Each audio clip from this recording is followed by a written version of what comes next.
Welcome to the Improving Development Evaluation Podcast. I'm your host, David Wand, and welcome to Season 1, Episode 2, Part 1. In this episode, we're going to introduce you to an international development organization. That international development organization is the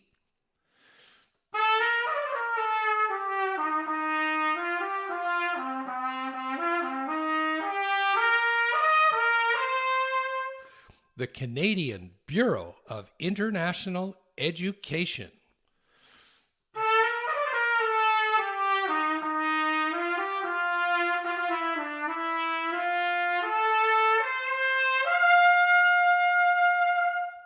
You can learn more about the Canadian Bureau of International Education if you go to their website at www.cbie.ca. Their headquarters is located in Ottawa, Canada.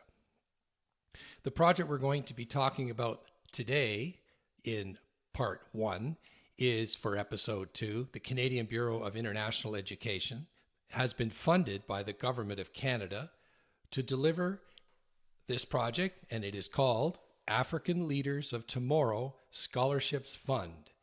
This project is being delivered in Canada, and the cost of this project to the Canadian taxpayer is $5,127,124. Of course, it could be a little less, I think. Depends on the actual expenditures. And in this Part 1, I'm going to give you a brief description of the project services that are being delivered and a critique of the Canadian Bureau of International Education's PMF, Performance Measurement Framework, that they have developed to measure the project's performance. That is, the achievement of the project's outcomes, using the outcome indicators in that performance measurement framework. But before I describe the project services that are being delivered for this project by the Canadian Bureau of International Education in Canada, I'm going to go to my summary and conclude that in this performance measurement framework for this project, there are 11 outcome indicators that are measuring 6 outcomes.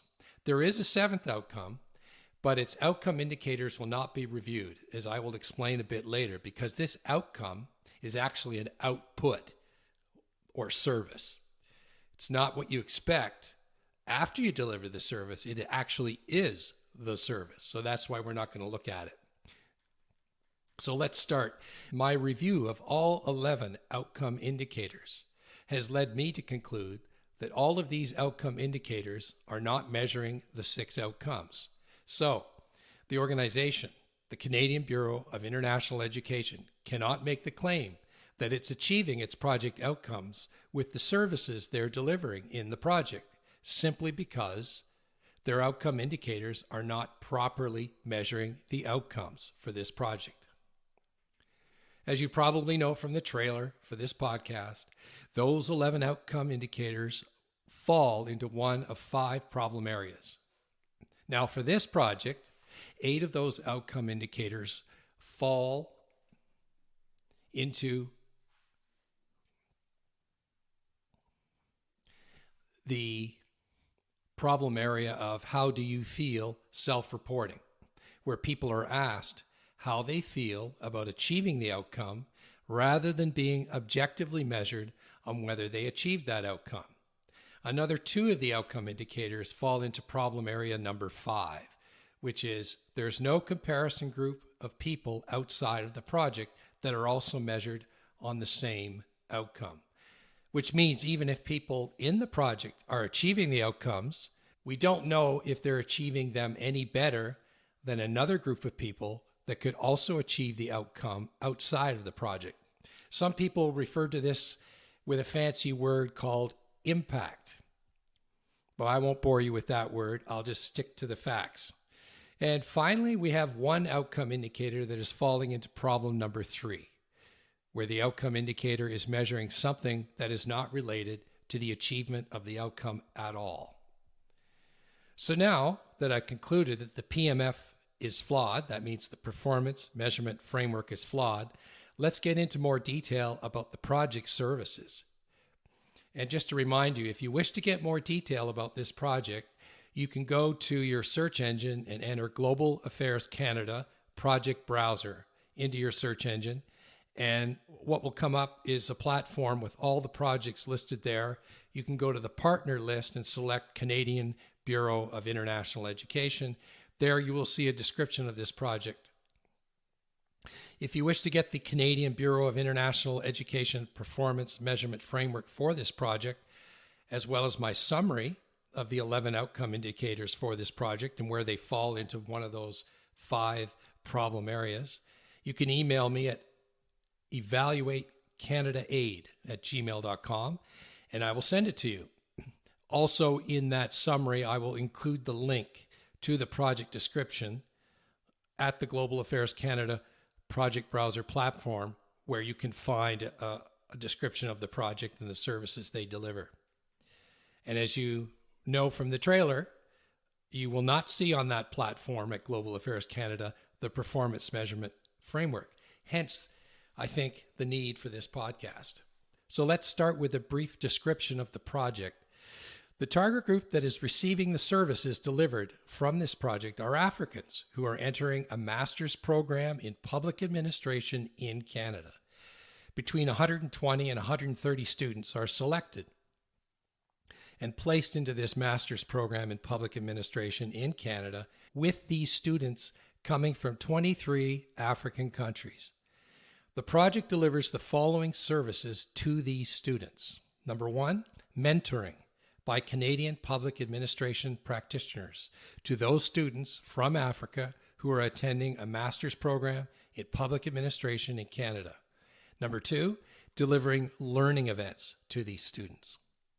Number 3, providing online platforms for the students so that they can network with other students and other people. Number 4, matching these students with Canadian practitioners for internship placements. Number 5, developing guidelines to support these students when they are interns. Number 6, monitoring these students in their academic programs. And finally, number 7, a variety of administrative services that the project delivers, such as helping the students get their study permits, paying for promoting the program to get international student applications, using a website, processing their applications online, and selecting and placing the candidates in these master's programs in public administration in Canada. Additional funds are provided by MasterCard Foundation to pay for the foreign international student tuition fees for this project, which are quite high, as you probably know if you've been following the news. I think around $18,000 a pop per year. So there you go. So that gives you an idea of the services the project delivers. Now, let's get into the outcomes for this project. There are 7 outcomes, and they are: outcome number 1, increased leadership skills of female and male African leaders of tomorrow, scholars in public administration and public policy. Outcome number 2, increased access of female and male African leaders of tomorrow, scholars to opportunities for exchange and collaboration within the framework of Canadian and Pan-African public administration, public policy networks. This is not an outcome, but direct services, increased access, with no expected outcome from accessing those services. Therefore, its indicators will not be reviewed, and this outcome will not be reviewed. So we have 6 outcomes that will be reviewed. Outcome number 3, enhanced understanding of female and male African leaders of tomorrow, scholars respecting public administration, public policy development, and implementation processes, including the integration of gender equality considerations. Outcome number 4, increased knowledge of female and male African leaders of tomorrow, scholars in governance, public administration, public policy, and gender equality. Outcome number 5, increased effectiveness of female and male African leaders of tomorrow, scholars to provide leadership within public administration, public policy networks, both Canadian and Pan-African networks. Outcome number 6, increased effectiveness of female and male African leaders of tomorrow, scholars, to contribute to public administration, public policy development in key sectors in sub-Saharan Africa. Keep in mind that one again, in sub-Saharan Africa. So they're expected after they graduate to go back to their home country and work in the public sector, the government sector in their respective country. Outcome number 7, strengthened economic and social development of key public administration and policy sectors in sub-Saharan Africa. So part 2 of the podcast will cover at least 6 outcome indicators to ensure that all 6 outcomes, not including outcome 2, because it's increased access, that's not an outcome, that's an output, and it is not an outcome, of the project are covered. So a Canadian Bureau of International Education representative will be invited to respond to the evaluation panel's critique of those outcome indicators and provide alternative methods of evaluation for the project. At the end of part 2, the evaluation panel will be concluding as to whether the Canadian Bureau of International Education can make the claim that its project services are achieving its project outcomes. As host, I conclude that the Canadian Bureau of International Education cannot make this claim. But I want our listeners to hear what the Canadian Bureau of International Education has to say, as well as the other evaluation experts. Now I'm going to look at just 3 outcome indicators to give you an idea of why they fall into one of these 5 problem areas. And in part 2, we are going to make sure we go through all 6 outcomes, looking at least at one outcome indicator for each of those outcomes. So let's look at the outcome number 3, enhanced understanding of female and male African leaders of tomorrow, scholars, respecting public administration, public policy development, and implementation processes, including the integration of gender equality considerations. One of the outcome indicators to measure this enhanced understanding is percentage of female and male African leaders of tomorrow, scholars, reporting that their mentoring relationships with Canadian leaders, practitioners have strengthened their knowledge of public administration, public policy development, and implementation processes, including the integration of gender equality considerations. Measuring strengthened knowledge can be best done objectively through testing rather than self-reporting, especially with something as specific as, quote, gender equality, which needs to be clearly defined. So self-reporting based on a mentoring relationship would not be a valid way of measuring that knowledge. It would not be a valid way of measuring a strengthening of that knowledge.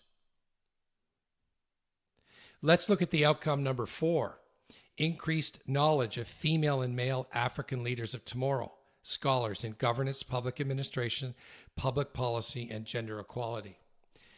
One of the outcome indicators for this outcome is percentage of female and male African leaders of tomorrow, scholars, who have successfully completed a master's level public administration, public policy program in Canada. Now, on the surface, you would think this indicator would be a good measure of increased knowledge, since a master's degree in public administration, after all, is directly relevant to knowledge specific to, quote, governance, public administration, and public policy.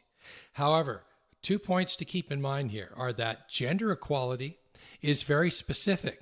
So we need to look further to see if courses specific to gender equality were completed and fit with gender equality policies and programs back in the student's African country, where they are expected to return to after graduation to use their master's degree in public administration to contribute to, and I quote, governance, public administration, public policy.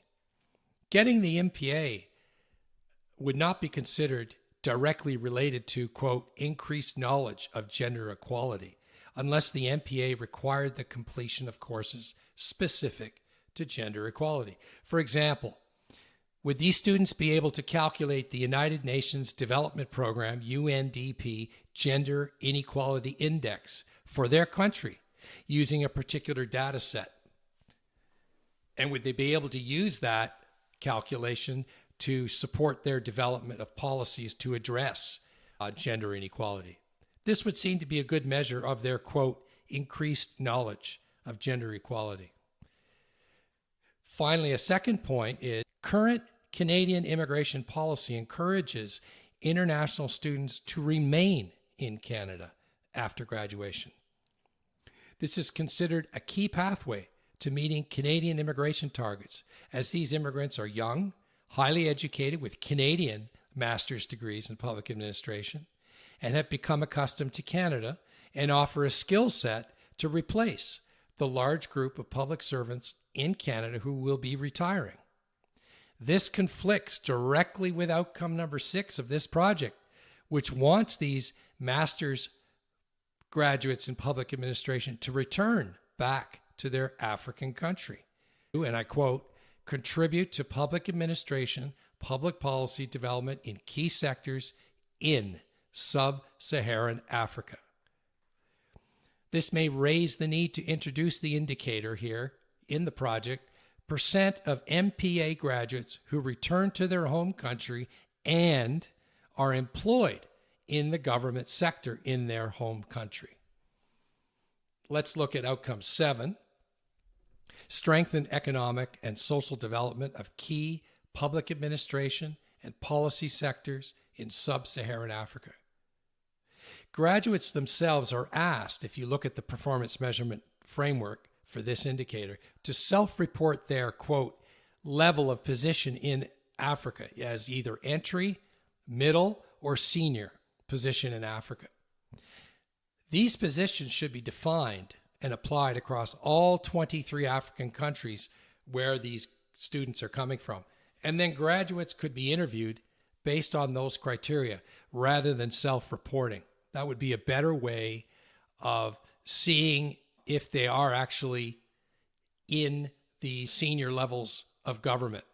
Also, what about master's graduates in public administration outside of the project? There must be thousands of Africans who go to universities in their own countries, graduate with MPAs.